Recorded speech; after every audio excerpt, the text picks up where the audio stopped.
an autobiography of the life of Michael J. Fox, from his humble beginnings to the top of Hollywood and his near lifelong battle with Parkinson's disease. I was always one of the smallest kids in my class, so I can relate quite a bit to Michael J. Fox's childhood. I eventually caught up with my classmates, but there was definitely a time in my life that when I played basketball, I donned the nickname Air Skeleton, which was given to me by a much larger kid on my team based on how small and skinny I was. And even though I was the smallest kid on my basketball team and in my class, I wasn't quite as small as Michael J. Fox, based on the early childhood photos featured in this documentary. What was once a source of insecurity for Fox ended up turning into a plus, as he was able to land roles playing characters much younger than he actually was, which allowed him to bring a sophisticated maturity to the roles of these younger characters. The thing I liked most about this documentary was, as Fox was telling his story, there was always a clip from a TV show or a movie of him going through the exact same thing. As an example, when he was filming Family Ties during the day and Back to the Future at night, he was making comments about how tired he was all the time and how little he was sleeping. Then it would cut to a clip of Family Ties where his character, Alex P. Keaton, was working multiple jobs, complaining about how tired he was and he wasn't getting enough sleep. They also filmed new footage of stuff that happened on or near the set, and then it blended in perfectly with actual on-set footage. The way it was blended together added so much to my enjoyment of this documentary. We get to see Michael J. Fox get his big break, become the hottest name in Hollywood, and we get to see him today struggling to get through the day due to his Parkinson's disease. I actually wanted to hear more about his struggle and the research and breakthroughs that his foundation has made. I wanted to hear about his past, current, and future treatment options. We didn't get a lot of that, but that really wasn't the story the documentary was telling. It was more about Michael J. Fox and his rise and fall from fame. It's about his family and it's about his legacy. Now, as sad as his story is, this is not a sad documentary. It's an inspirational one.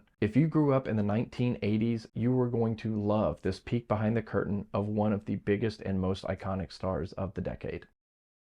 Catching up with one of the biggest stars of the 1980s, running down dark hallways, seeing behind-the-scenes footage of some of your favorite movies, seeing Michael J. Fox before he was famous, Teen Wolf Polaroids, watching clips from old late-night TV shows.